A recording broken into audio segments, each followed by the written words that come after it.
बिस्मिल्लाहिर्रहमानिर्रहीम। आज 2 जुलाई 2023 है।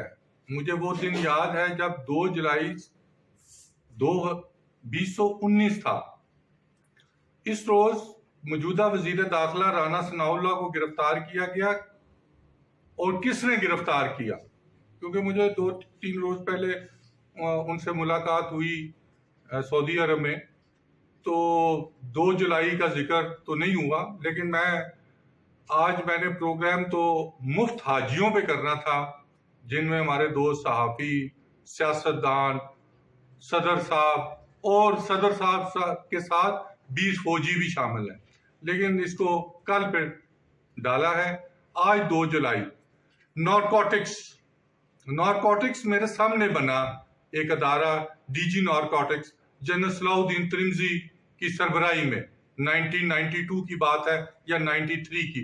पहले डीजी नॉरकोटिक्स थे जनरल सलाउद्दीन त्रिमजी। उसके बाद ये अदारा चला, हालात आगे गए, कभी पीछे आए, लेकिन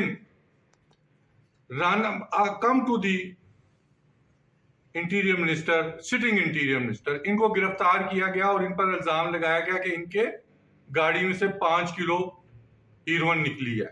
राना सनाउल्लाह पे ये तो इल्जाम लगाया जा सकता है कि वो बंदे मार सकते हैं, वो मुखालफिन को अंदर कर सकते हैं, लेकिन डकैती, चोरी और इस तरह के इल्जामात उनके दुश्मन भी नहीं लगा सकते। बड़ी धुआंधार प्रेस कॉन्फ्रेंसें हुई। उस वक्त भी मैंने ये सवाल उठाया कि राना साहब पे ये इल्जामात कभी दुरुस्त साबित नहीं होंगे। डीजी नॉरकोटिक्स आरफ मलिक भी मौजूद थे और उस वक्त के इंटीरियर मिनिस्टर आफरीदी साहब, जो आजकल खुद जेल में हैं। ये सियासतदानों पे तो डाला जाता है, लेकिन जनरल आरफ मलिक से भी पूछे कि उन्होंने पर्चा कैसे दिया। ब्रिगेडियर हमीद डोगर या वहीद डोगर से भी पूछे। वहीद डोगर से बात पीछे चलती है तो यूसुफ डोगर पे आ जाती है। 97 में यूसुफ डोगर साहब ने एक पर्चा दिया। हमारे उस्ताद थे रहमत शाह फरीदी, फ्रंटियर पोस्ट के मालिक, मैं उस वक्त फ्रंटियर पोस्ट में था। उन पे पर्चा दिया लाहौर में, लेकिन वो भी पर्चा हुआ, फिर उसका रिजल्ट कैसे हुआ।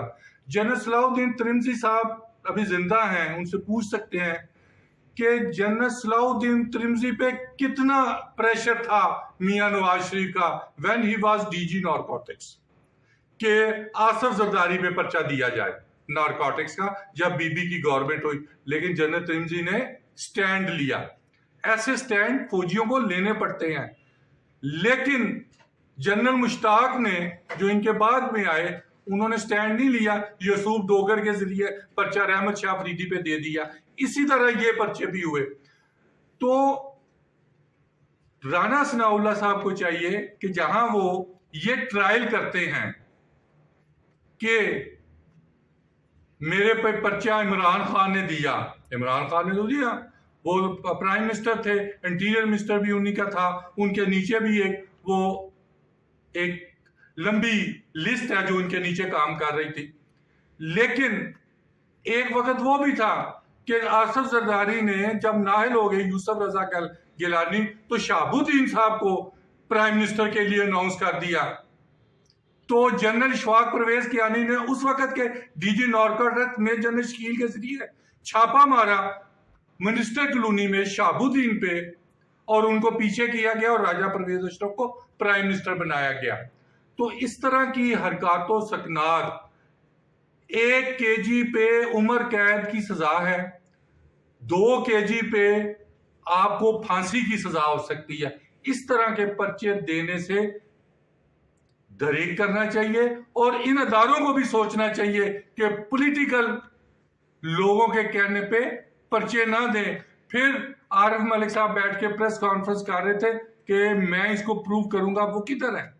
अभी चंद रोज पहले वो रिटायर हुए हैं इंडस्ट्रीज और डिफेंस एंड प्रोडक्शन में एडिशनल सेक्रेटरी थे वो, एज अ मेजर जनरल, अभी रिटायर हुए। तो इंटीरियर मिनिस्टर राणा साहब हैं, उनसे पूछें बुला के ये किसने पर्चा दिलवाया था, ताकि आने वाले वक्तों में इस तरह के मनशियात के पर्चे ना हो, जिससे बदनामी मुल्क की तो बहुत ज्यादा होती है, उस खानदान की भी होती है।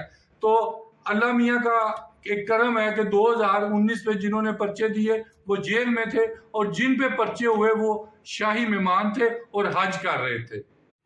इसी तरह हज करप्शन जो 200 अरब की हुई है, जिनमें हमेशा यही कहते हैं कि पॉलिटिशियन करते हैं, लेकिन इसमें ब्यूरोक्रेसी इन्वॉल्व थी। कौन से ब्यूरोक्रेट हैं, कौन से मुफ्त के हाजी हैं, और नारकोटिक्स के केसेस किसी हुकूमत को, वो नवाज शरीफ हो, वो इमरान खान हो या वो आसिफ जरदारी साहब हो, कभी नहीं बनाने चाहिए झूठे।